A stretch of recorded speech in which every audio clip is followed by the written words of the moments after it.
Nestled in the heart of North Wales, where the hills meet history and time lingers like an old song, there lies a football club older than most nations' dreams. This is Wrexham Association Football Club, forged in 1864 by cricketers in the old Turf Hotel beside the racecourse ground, a ground that still breathes football like it did over 160 years ago. It is the oldest club in Wales, and the third oldest professional club in the world. Older than Real Madrid. Older than Juventus. Older than the idea of World Cups or Champions Leagues. Founded by members of the Wrexham Cricket Club on October 4, 1864, Wrexham began as a winter outlet for sporting men. They played their first recorded match on October 22 that year. The venue? The hallowed turf of the racecourse ground, now the oldest stadium still hosting international matches. They were pioneers in Wales, helping form the Welsh FA in 1876.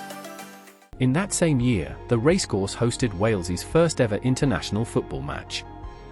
Wrexham's early honours came in the Welsh Cup, a record 23 wins, starting in 1877–78, their name etched in silver again and again, 23-time Welsh Cup winners, a dominance that made them legends before most clubs had even been born.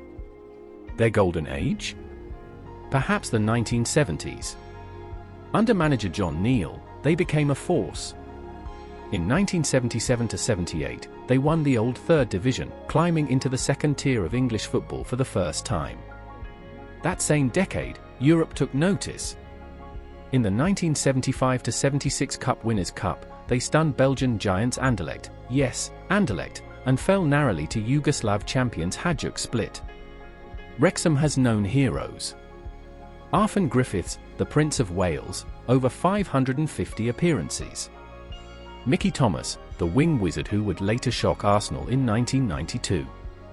Joey Jones, the hard man who lifted the European Cup with Liverpool, but whose heart always beat red for Wrexham.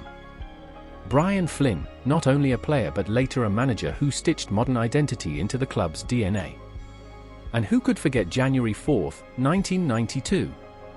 A dying giant, Wrexham 92nd in the Football League.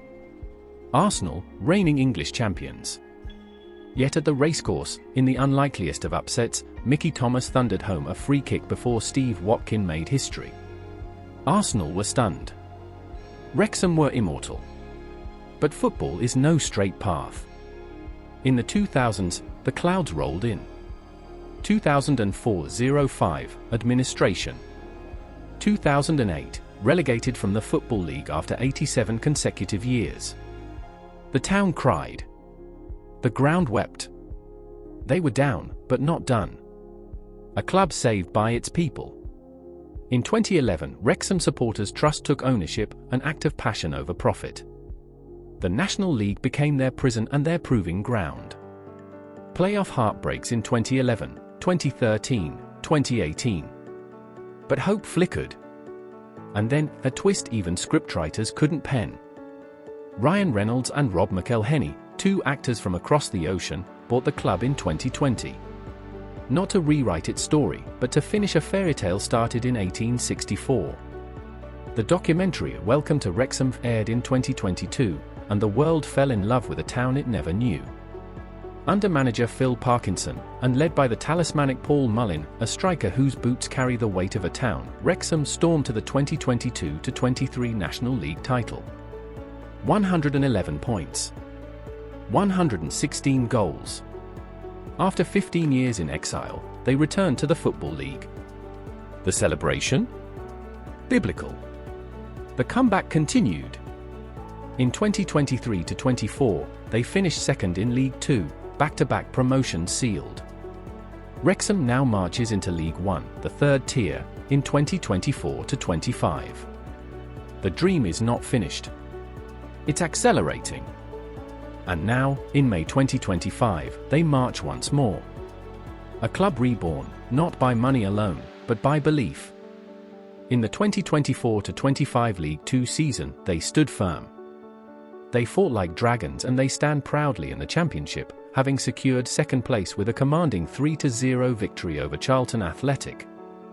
3 promotions in 3 seasons, a feat unprecedented in English football's top 5 tiers. The racecourse ground, once a relic of bygone glory, now pulses with renewed vigor. It stands echoing with songs of triumph and hope. Wrexham AFC. A club born before the Eiffel Tower was built, now with dreams taller still. From coal miners to global cameras, from the Turf Hotel to Times Square, they are proof that football is not just a sport, it is a heartbeat. They may not have lifted the Champions League, but in the story of the people's game, they are giants. Because Wrexham, old though it may be, is now one of the most modern miracles in football. This is not merely a footballing success, it's a renaissance. A testament to what can be achieved when community, ambition, and a touch of stardust converge. Wrexham AFC's story is still being written, but its latest chapter is nothing short of cinematic.